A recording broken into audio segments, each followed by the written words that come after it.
तो कैसे हैं आप सभी लोग? आशा करते हैं मस्त होंगे, शानदार होंगे और अपनी एग्जाम की प्रिपरेशन बिल्कुल ही जबरदस्त तरीके से कर रहे होंगे। तो आज हम लेकर आए हैं कक्षा 9 का विषय सामाजिक विज्ञान का सारा ऑब्जेक्टिव क्वेश्चन जो 2023 और 24 में मॉडल सेट जारी किया गया था।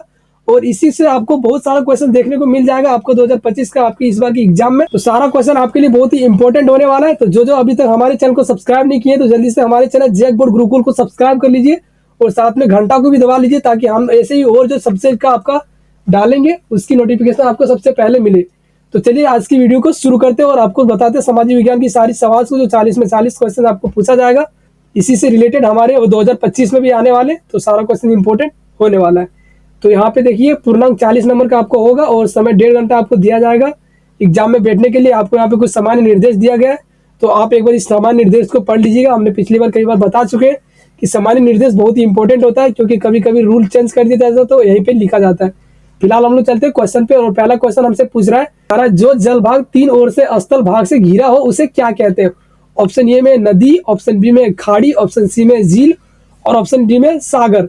मतलब पूछ रहा है क्वेश्चन में कि तो जल भाग है वो अगर 3 स्थल भाग से घिरा हो तो उसे हम क्या कहेंगे?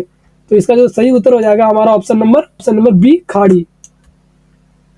और इंग्लिश वाले स्टूडेंट भी पढ़ लीजिएगा। What is the body of water surrounded by the land of 3 sides called? इसको हम लोग क्या कहेंगे? तो इसका सही आंसर हो जाएगा हमारा ऑप्शन नंबर बी बे। क्वेश्चन नंबर 2 में हमसे पूछा जा रहा है निम्नलिखित में से कौन झारखंड के पड़ोसी राज्यों का समूह है? मतलब यहाँ पे जो 4 ऑप्शन हमें दिए गए हैं इसमें से कौन झारखंड के पड़ोसी राज्यों के समूह है? चलिए ऑप्शन देखते हैं हम लोग। ऑप्शन ए में बिहार, पश्चिम बंगाल, ओडिशा, छत्तीसगढ़ और उत्तर प्रदेश। ऑप्शन बी में बिहार, पश्चिम बंगाल, ओडिशा, छत्तीसगढ़ और मध्य प्रदेश। ऑप्शन सी में बिहार, पश्चिम बंगाल, तेलंगाना, छत्तीसगढ़ और उत्तर प्रदेश। ऑप्शन डी में बिहार, पश्चिम बंगाल, ओडिशा, मध्य प्रदेश और उत्तर प्रदेश। सारे ऑप्शंस को आपको ध्यान से पढ़ने और ऐसे क्वेश्चंस में चारों ऑप्शन पढ़ने ताकि आप घबराओ नहीं क्योंकि सब एक ही जैसा दिखता है। तो फिलहाल इसका जो सटीक आंसर हो जाएगा ऑप्शन नंबर ये हो जाएगा बिहार, पश्चिम बंगाल, उड़ीसा, छत्तीसगढ़ और उत्तर प्रदेश। क्वेश्चन नंबर 3 में हमसे पूछा जा रहा है निम्नलिखित में से कौन सुमेलित नहीं है? मतलब इसमें जो 4 ऑप्शन है इसमें से कौन गलत है? हिमालय, नंदा देवी और उत्तरी मैदान खादर, भारतीय मरुस्थल बरखान और प्रायद्वीपीय पठार उत्तरी सरकार। तो इसका जो सही उत्तर हो जाएगा हमारा 3 का डी, प्रायद्वीपीय पठार उत्तरी सरकार। क्वेश्चन नंबर 4 में हमसे पूछा जा रहा है निम्नलिखित में से कौन सबसे सघन जनसंख्या वाला प्रदेश है? ऑप्शन ए हिमालय पर्वत, ऑप्शन बी उत्तरी मैदान, ऑप्शन सी प्रायद्वीपीय पठार और ऑप्शन डी भारतीय मरुस्थल। तो इसका जो सही उत्तर हो जाएगा हमारा ऑप्शन नंबर बी उत्तरी मैदान। हाँ, तो क्वेश्चन नंबर 5 को हम लोग ध्यान से पढ़ते हैं। इसमें बोला गया है कथन अनुपात गंगा नदी में सालों भर जल प्रभावित होता है। और यहाँ पे थोड़ा कुछ और लिखा गया है कि कारण गंगा नदी हिमालय से निकलने वाली नदी है और गर्मी में हिमालय के बर्फ पिघलने से गंगा नदी को जल प्राप्त होता है। तो ऑप्शन ए में केवल कथन सही है और ऑप्शन बी में कारण सही है और कथन गलत है और ऑप्शन सी में कथन और कारण दोनों गलत है। ऑप्शन डी कथन और कारण दोनों सही है। मतलब जो यहाँ पे दिया गया है कथन, ये कथन और यहाँ पे कारण, ये दोनों क्या है ये हमसे पूछ रहा है। तो इसका जो सही उत्तर हो जाएगा हमारा क्वेश्चन नंबर 5 का डी, कथन और कारण दोनों सही है। क्वेश्चन नंबर 6 में हमसे पूछा गया है भारत में नदियों का महत्व किन क्षेत्रों में है? भारत में नदियों का महत्व किन क्षेत्रों में? ऑप्शन ए में सिंचाई, ऑप्शन बी में नौ संचालन और ऑप्शन सी में जल विद्युत, ऑप्शन डी में उपयुक्त सभी। तो इसका जो सही उत्तर होगा ऑप्शन नंबर डी उपयुक्त सभी।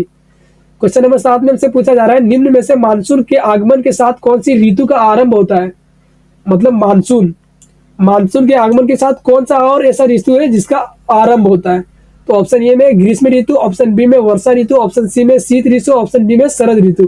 तो इसका जो सही उत्तर होगा हमारा ऑप्शन नंबर बी वर्षा ऋतु। क्वेश्चन नंबर 8 हमसे पूछा जा रहा है जहां 200 सेंटीमीटर से अधिक वर्षा होती है उस किस तरह से वन पाए जाते हैं? मतलब पूछे हमसे 200 सेंटीमीटर से अधिक वर्षा होती है वहां किस तरह के वन पाए जाते हैं? तो इसका ऑप्शन ए में दिया गया उष्णकटिबंधीय सदाबहार वन, ऑप्शन बी में उष्णकटिबंधीय पतझड़ वन, ऑप्शन जी में कटेले वन तथा झाड़ियां और ऑप्शन डी में उपयुक्त सभी। क्वेश्चन नंबर 8 का आंसर हो जाएगा हमारा ऑप्शन नंबर ये उष्णकटिबंधीय सदाबहार वन जहां पे 200 सेंटीमीटर से अधिक वर्षा होती है।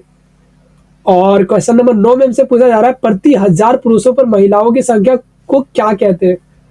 मतलब अगर 1000 पुरुष है तो उसमें पर महिलाओं की संख्या को क्या कहते हैं? जनसंख्या संरचना, जनसंख्या अनुपात, लिंग अनुपात, आयु संरचना। तो इसका जो सही उत्तर हो जाएगा हमारा ऑप्शन नंबर सी, लिंग अनुपात। क्वेश्चन नंबर 10, निम्नलिखित में से कौन जन्म दर का सही अर्थ है? ऑप्शन ए, एक वर्ष में प्रति 1000 व्यक्तियों में कितने जीवित बच्चों को जन्म होता है? और ऑप्शन बी, एक वर्ष में प्रति 1000 व्यक्तियों में जितने जीवित और मृत बच्चों का जन्म होता है। ऑप्शन सी, एक वर्ष में प्रति 1000 व्यक्तियों में जितने मृत बच्चों का जन्म होता है। और ऑप्शन डी, एक वर्ष में प्रति 1000 व्यक्तियों में जितने बच्चों का प्रवास होता है। तो इसका जो सही उत्तर होगा हमारा 10 का ऑप्शन नंबर ये हो जाएगा सही उत्तर इसका। और इसी तरह क्वेश्चन नंबर 11, क्वेश्चन नंबर 11 में हमसे पूछा जा रहा है, किसी भी देश में कानून बनाने का सबसे बड़ा अधिकार किसको होता है? मतलब अगर कोई देश है, कोई कंट्री है, तो उसमें कानून बनाने का सबसे बड़ा अधिकार किसके पास होता है? राष्ट्रपति के पास, राष्ट्रपति के पास, प्रधानमंत्री के पास, संसद के पास, सर्वोच्च न्यायालय के पास। तो इसका सही उत्तर हो जाएगा ऑप्शन नंबर सी, संसद के पास। क्वेश्चन नंबर 12, दक्षिण अफ्रीका में रंगभेद कब खत्म हुआ? मतलब दक्षिण अफ्रीका में रंगभेद का जो सिलसिला चला था वो कब खत्म हुआ? तो ऑप्शन ए में 26 अप्रैल 1948 में, ऑप्शन बी 26 अप्रैल 1994 में, ऑप्शन सी 26 जून 1989 में, और ऑप्शन डी 26 जनवरी 1994 में। तो 12 का आंसर हो जाएगा ऑप्शन नंबर बी, 26 अप्रैल 1994 में। क्वेश्चन नंबर 13 में हमसे पूछा जा रहा है, लोकतंत्र जनता का जनता से द्वारा और जनता के लिए शासन है, यह परिभाषा किसने दी है? मतलब लोकतंत्र जनता का जनता के द्वारा और जनता के लिए शासन है, यह परिभाषा किसने दिया था? तो ऑप्शन ए में अब्राहम लिंकन, ऑप्शन बी है रूजवेल्ट, ऑप्शन सी है महात्मा गांधी, ऑप्शन डी है वुडरो विल्सन। तो इसका जो सही उत्तर हो जाएगा ऑप्शन नंबर ये, अब्राहम लिंकन। क्वेश्चन नंबर 14 में हमसे पूछा जा रहा है, संविधान सभा की पहली बैठक कब हुई थी? मतलब जो हमारा संविधान सभा था उसकी पहली बैठक कब हुई थी? दिसंबर 1946 में, जुलाई 1946 में, नवंबर 1949 में, दिसंबर 1949 में। तो इसका जो सटीक आंसर हो जाएगा 14 नंबर का ऑप्शन नंबर ये, दिसंबर 1946 में।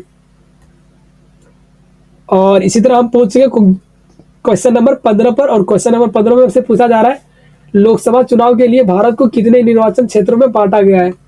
मतलब लोकसभा चुनाव के लिए भारत को कितने निर्वाचन क्षेत्र में बांटा गया? तो ऑप्शन ए में 541, बी में 543, सी में 241 और डी में 243। तो इसका जो सही उत्तर हो जाएगा हमारा option number B, 543। Question number 16 में हमसे पूछा जा रहा है, हमारा संविधान हमें कितने मौलिक अधिकार प्रदान करता है? मतलब हमारा जो संविधान है वो कितने मौलिक अधिकार प्रदान करता है? तो ऑप्शन ए में 5, ऑप्शन बी में 6, 7 और 8। तो इसका जो सही उत्तर हो जाएगा हमारा ऑप्शन नंबर बी, 6 मौलिक अधिकार हम लोगों को प्रदान करता है। क्वेश्चन नंबर 17 में हमसे पूछा जा रहा है, निम्नलिखित में से कौन राजनीतिक कार्यपालिका का हिस्सा होता है? जनाधीश, और ऑप्शन बी में गृह मंत्रालय का सचिव, ऑप्शन सी में गृह मंत्री, ऑप्शन डी में पुलिस महानिदेशक। तो इसका जो सही उत्तर हो जाएगा हमारा ऑप्शन नंबर सी, गृह मंत्री। क्वेश्चन नंबर 18 में हमसे पूछ रहा है, सरकारी निर्णय से उठने वाले विवादों को निपटारा कौन करता है? ऑप्शन ए में सर्वोच्च न्यायालय, ऑप्शन बी में राष्ट्रपति, ऑप्शन सी में प्रधानमंत्री और ऑप्शन डी में मुख्यमंत्री। कह रहा है सरकारी निर्णय उठाने वाले विवादों को निपटारा कौन करता है? मतलब जो विवाद होता है सरकारी में उसका निपटारा कौन करता है? तो इसका जो सही उत्तर हो जाएगा हमारा क्वेश्चन नंबर 18 का ऑप्शन नंबर ये, सर्वोच्च न्यायालय करता है। क्वेश्चन नंबर 19 में पूछा है, किसके नेतृत्व वाली पार्टी ने 1971 के लोकसभा चुनाव में गरीबी हटाओ का नारा दिया था? Option A Jayaprakash Narayan, option B Indira Gandhi, option C Morarji Desai और ऑप्शन डी एनटी रामावत। तो इसका जो सही उत्तर हो जाएगा क्वेश्चन नंबर 19 का option number B, Indira Gandhi ने ये निर्देश मतलब ये नारा लगाया था। क्वेश्चन नंबर 20 में हमसे पूछा है, केंद्र सरकार का प्रमुख कौन होता है? राष्ट्रपति, राज्यपाल, प्रधानमंत्री, मुख्यमंत्री। तो क्वेश्चन नंबर 20 का सही उत्तर हो जाएगा ऑप्शन नंबर सी, प्रधानमंत्री होता है केंद्र सरकार के प्रमुख। क्वेश्चन नंबर 21 में हमसे पूछा है, एक वर्ष में किसी भूमि पर एक से ज्यादा फसल पैदा करने की विधि को क्या कहती है? मतलब अगर कोई एक जगह पे अगर एक साल से ज्यादा किसी भी फसल का अगर हम उपज करते हैं तो उसे हम क्या कहते हैं? खरीफ फसल, बहुविधि फसल प्रणाली, ऑप्शन सी में फसल चक्र, ऑप्शन डी में रबी फसल। तो इसका जो सही उत्तर हो जाएगा क्वेश्चन नंबर 21 का ऑप्शन नंबर बी, बहुविधि फसल प्रणाली। क्वेश्चन नंबर 22 में हमसे पूछा, निम्नलिखित कथनों में से पालमपुर के संदर्भ में कौन सा कथन सत्य है? ये आप लोगों ने इतिहास में पढ़े ही होंगे, तो हम लोग ऑप्शन पढ़ते डायरेक्ट क्या बोल रहा है। सो पालमपुर में 450 परिवारों में से लगभग एक तिहाई परिवारों के पास खेती के लिए भूमि नहीं है। ऑप्शन बी में पालमपुर में दूध उत्पादन मुख्य आर्थिक क्रिया है। ऑप्शन सी में पालमपुर आसपास के गांवों और कस्बों के भली भांति नहीं जुड़ा है हुआ है। और ऑप्शन डी में पालमपुर में रोगियों के उपचार की कोई व्यवस्था नहीं है। तो इसका जो सटीक आंसर हो जाएगा क्वेश्चन नंबर 22 का ये, पालमपुर में 450 परिवारों में से लगभग एक तिहाई परिवारों के पास खेती के लिए भूमि नहीं है। क्वेश्चन नंबर 23 में हमसे पूछा जा रहा है, जापान जैसे देशों ने अपने देश के विकास के लिए किस चीज पर निवेश किया। मतलब जो जापान है, आज आपको पता ही होगा टेक्नोलॉजी के क्षेत्र में कितना आगे निकल चुकी है वो, तो उसने कौन सी ऐसी चीजों पे निवेश किया जो आज उसने ज्यादा वो इस टेक्नोलॉजी से पहुंचा है। ऑप्शन ए में शिक्षा पर निवेश, ऑप्शन बी में परिवहन पर निवेश, ऑप्शन सी में कृषि पर निवेश, ऑप्शन डी में खनन पर निवेश। तो इसका सही उत्तर हो जाएगा ऑप्शन नंबर ये, शिक्षा पर निवेश किया उसने आज, इसीलिए यहाँ पे इतनी ज्यादा डेवलपमेंट हुई है। तो क्वेश्चन नंबर 24 में हमसे पूछा जा रहा है, इनमें से कौन तृतीय क्षेत्र के क्रियाकलापों में नहीं आते हैं। Option A banking, option B शिक्षा, ऑप्शन सी खनन, ऑप्शन डी पर्यटन। तो इसका सही उत्तर हो जाएगा ऑप्शन नंबर सी, खनन। क्वेश्चन नंबर 25 में हमसे पूछ रहा है, भारत सरकार ने कक्षा में बच्चों की उपस्थिति को बढ़ावा देने के लिए कौन सी योजना कार्यान्वित की है। ऑप्शन ए सर्व शिक्षा अभियान, ऑप्शन बी सेतु पाठ्यक्रम, ऑप्शन सी स्कूली लोटो शिविर और ऑप्शन डी दोपहर के भोजन की योजना। तो इसका सटीक उत्तर हो जाएगा हमारा ऑप्शन नंबर डी, दोपहर के भोजन की योजना। क्वेश्चन नंबर 26 में पूछा है, निम्नलिखित में से कौन से राज्य से निर्धारितता को कम करने के लिए अनाज के सार्वजनिक वितरण प्रणाली में सुधार किया। ऑप्शन ए पंजाब एवं Haryana, option B Kerala, option C Andhra Pradesh एवं तमिलनाडु, ऑप्शन डी पश्चिम बंगाल। तो इसका जो सही उत्तर हो जाएगा क्वेश्चन नंबर 26 का सी, आंध्र प्रदेश एवं तमिलनाडु। क्वेश्चन नंबर 27 में पूछ रहा है, निम्नलिखित में से भारत सरकार के किस कार्यक्रम के अंतर्गत अगर आवेदक को 15 दिनों के अंदर रोजगार उपलब्ध नहीं कराया गया तो वह दैनिक बेरोजगार भत्ते का हकदार होगा। ऑप्शन ए राष्ट्रीय काम के बदले अनाज, ऑप्शन बी राष्ट्रीय रोजगार गारंटी कोष, ऑप्शन सी प्रधानमंत्री रोजगार योजना, ऑप्शन डी स्वर्ण जयंती ग्राम रोजगार योजना। तो इसका सही उत्तर हो जाएगा ऑप्शन नंबर बी, राष्ट्रीय योजना गारंटी कोष। क्वेश्चन नंबर 28 में हमसे पूछा जा रहा है, भारत में ग्रामीण क्षेत्र से प्रतिदिन प्रति व्यक्ति कितनी कैलोरी की आवश्यकता स्वीकृत की गई है। 2400 कैलोरी, 1400 कैलोरी, 2500 कैलोरी, 3400 कैलोरी। तो इसका जो सही उत्तर हो जाएगा हमारा ऑप्शन नंबर ये 2400 कैलोरी।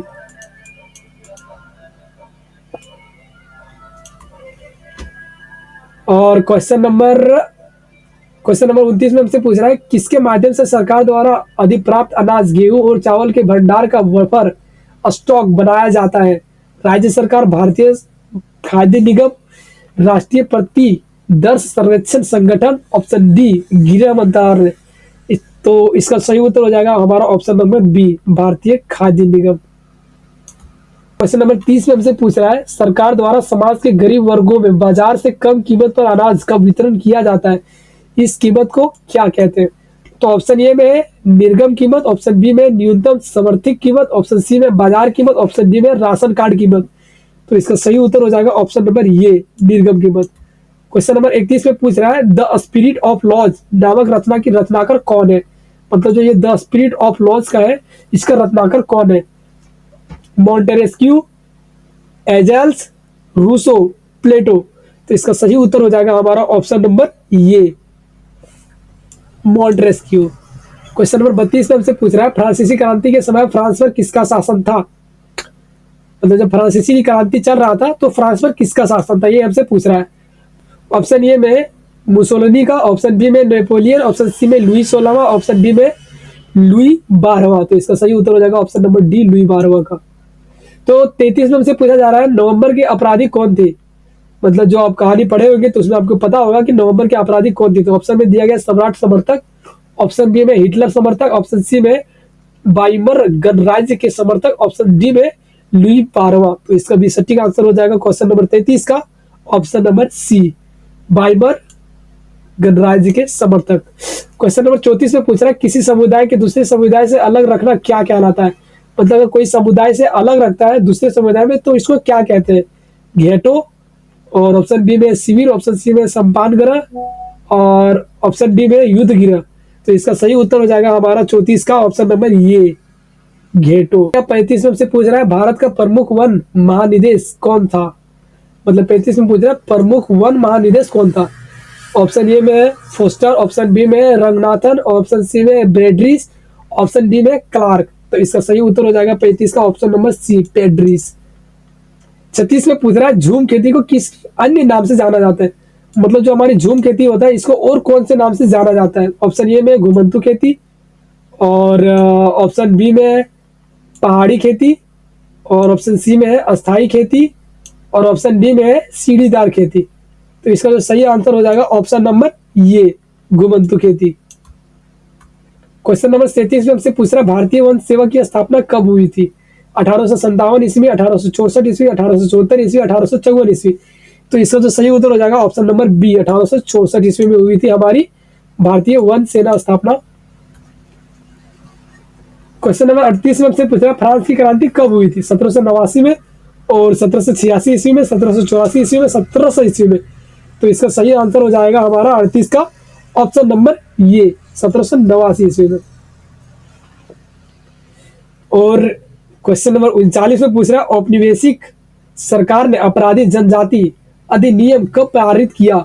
1889 में, 1879 में, और 1871 में, और 1869 में, 1854 में। तो इसका जो सही उत्तर हो जाएगा हमारा ऑप्शन नंबर बी, 1871 में। और आज की अंतिम क्वेश्चन 40वां, रूस की क्रांति कब हुई।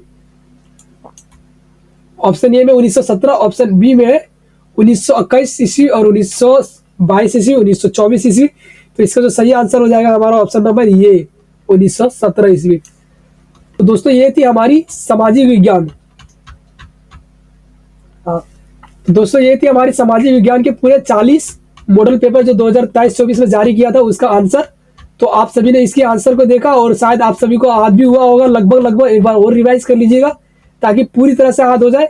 और जो अभी तक वीडियो को लाइक नहीं किए तो जल्दी से वीडियो को लाइक भी कर दीजिए, क्योंकि आपके एक लाइक से हम 2 चैप्टर का सॉल्यूशन लाएंगे। तो जल्दी से चैनल को लाइक कर दीजिए और सब्सक्राइब भी कर लीजिए हमारे अपने जैकबोर्ड गुरुकुल को, ताकि आपके हर एक सिलेबस का यहाँ पे सॉल्यूशन मिलते रहे। और मिलते किसी अगले वीडियो में, तब तक के लिए आप अपने एग्जाम की तैयारी जबरदस्त तरीके से करते रहिए और 40 में 40 नंबर रहिए। हमारी आपसे यही मनोकामना है। तो चलिए आज की वीडियो को यही करते हैं। तब तक के लिए जय हिंद।